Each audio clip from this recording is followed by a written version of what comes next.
Last ವಿಡಿಯೋದಲ್ಲಿ ನಾವು negation ಮತ್ತು ಕಂಜಂಕ್ಷನ್ ಬಗ್ಗೆ ಸ್ಟಡಿ ಮಾಡಿದ್ವಿ.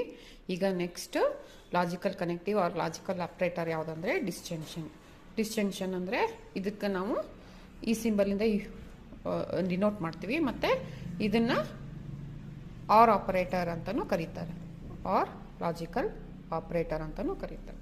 ಸೊ ಅಂದರೆ ಏನು ಡಿಸ್ಜಂಕ್ಷನ್ ಅಂದರೆ ಏನು? ಡಿಸ್ಜಂಕ್ಷನ್ ಅಂದರೆ ಏನಂದರೆ a compound proposition obtained by combining two given propositions by inserting the word or logical operator or in between them is called disjunction of the given proposition. ಅಂದರೆ ಯಾವುದಾದ್ರೂ ಎರಡು ಪ್ರಪೋಸಿಷನ್ ನಡುವೆ ನಾವು ಆರ್ ಅಂತ ವರ್ಡ್ ಯೂಸ್ ಮಾಡಿದರೆ ಅದಕ್ಕೆ ನಾವು disjunction ಅಂತ ಕರಿತೀವಿ.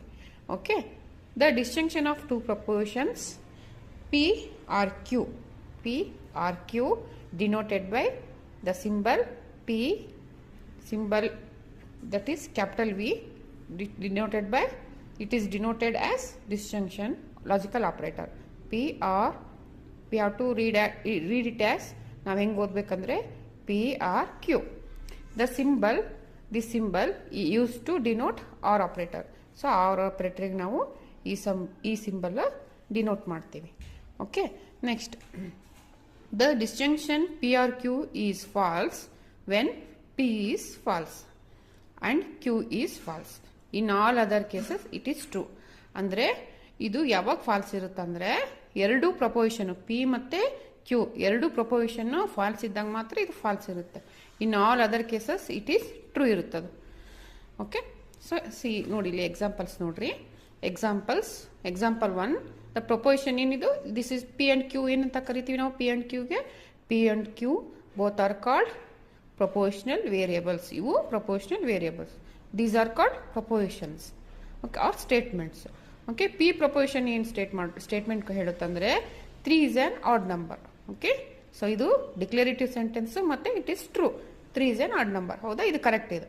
ನೆಕ್ಸ್ಟ್ ಕ್ಯೂದು ಪ್ರಪೋಸಿಷನ್ ಏನಂದರೆ 6 is an even number. ಹೌದಾ, P is 3 is an odd number, Q is 6 is an even number. So ಇವೆರಡು ಪ್ರಪೋಸಿಷನ್ ಡಿಸ್ಜಂಕ್ಷನ್ ಅಂತ ಯಾವಾಗ ಅಂತೀವಿ ಅಂದರೆ we should use the logical operator P or Q. ನಾವು P ಈ ಸಿಂಬಲ್ ಯಾವಾಗ ಯೂಸ್ ಮಾಡ್ತೀವಲ್ಲ, ಈ ಸಿಂಬಲ್ ಯೂಸ್ ಮಾಡಿ ನಾವು ಕಂಬೈನ್ ಮಾಡಿ ಕಂಪೌಂಡ್ ಪ್ರಪೋಸಿಷನ್ ಪ್ರೊಡ್ಯೂಸ್ ಮಾಡಿದರೆ ಇದಕ್ಕೆ ನಾವು ಏನಂತ ಕರಿತೀವಿ? ಡಿಸ್ಜಂಕ್ಷನ್ ಅಂತ ಕರಿತೀವಿ. Okay, P or Q.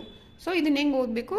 3 is an odd number, P as it is ಬರಿಬೇಕು. So this is a proposition P. ಹೌದಾ, this is a proposition P.